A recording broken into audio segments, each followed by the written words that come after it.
Welcome to another VideoTour.AI tutorial.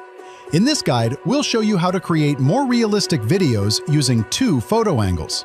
This technique helps prevent the AI from inventing elements that aren't in your photos by giving it more context. Let's dive in.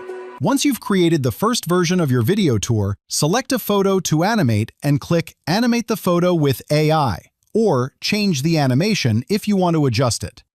Next, click Add a second photo from a different angle. It's crucial that both images share a common visual element to make the transition smooth. For example, if both images include the same piece of furniture or part of the room, the flow will feel natural and seamless.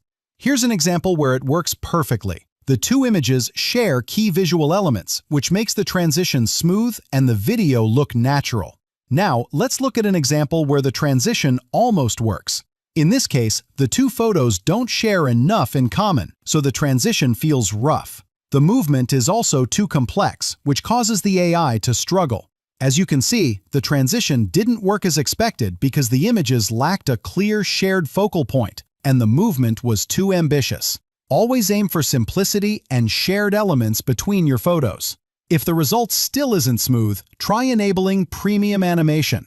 It produces 1080p videos and handles complex transitions better, though it uses more credits. If that doesn't help, it usually means your second photo is too different from the first one. Pro tip: you can also create a second photo by cropping your original image. This gives you full control over the AI's camera movement and direction. To recap, use two photo angles that share a clear visual element. Keep movements simple. Avoid drastic changes between angles.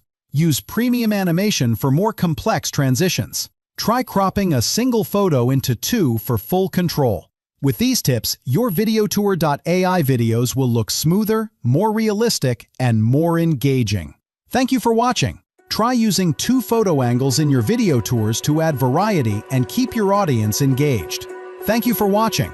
Subscribe to our YouTube channel to get notified when we post a new tutorial.